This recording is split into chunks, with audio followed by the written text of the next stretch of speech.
Welcome to the Museum of Aquarium and Pet History, and we're glad you're here. Another 5-minute opening with the plethora of different items that we have that are going to go into the museum. Again, we'll start with this one box as soon as I find my glasses. Here we go.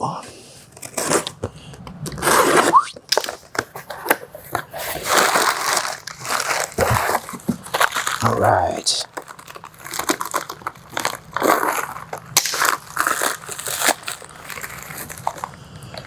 Trix, Flea, and Tick powder with a cat, and it looks like a Shetland sheepdog, a Sheltie, maybe a Sheltie on it. I've never seen this. I've seen lots of Flea powders, but I've never seen Starbar brand of Trix Flea powder. The interesting thing is some of these have DDT as the active ingredient, which, okay, I need to wear a mask if I'm going to hold those. But this one does not have DDT. I probably should have checked that ahead of time. Inert ingredients, 90%. So anyways, there you go. Trix Flea powder. Pretty cool.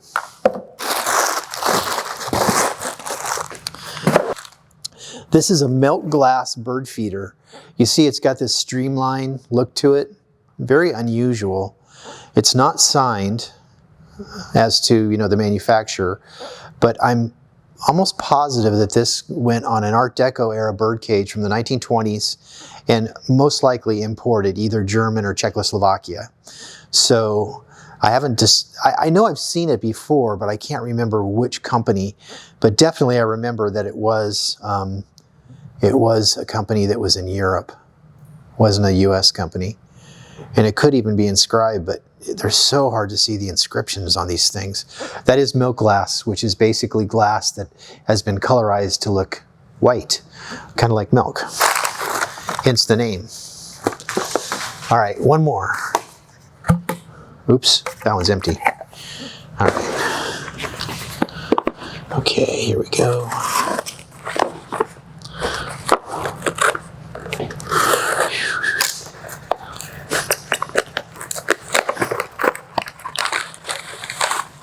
Ooh, okay, more feeders.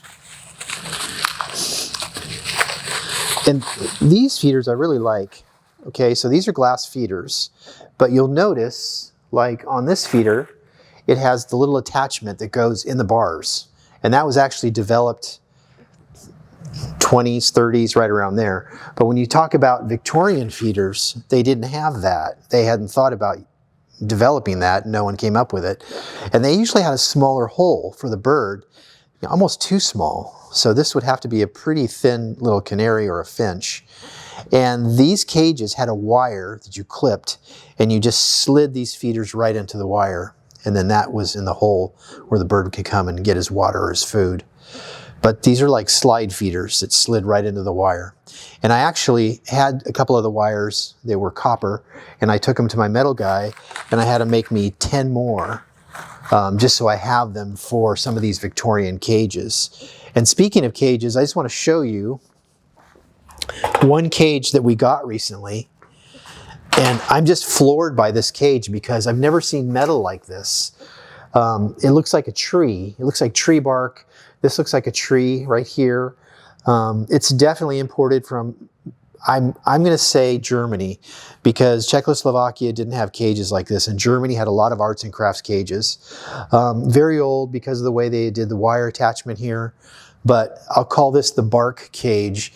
And I can't find it in any catalog, but how they did this metal is I'm perplexed because I've never seen metal like this. It's not hand hammered. It's almost, well, it's almost like they put it into a press and they had a die with this kind of bark looking thing, and they made it with the die in the press. So anyways, that's a really cool cage. German, definitely 1920s, and we'll call it the bark cage. All right. Thank you. I'll see you next week, guys.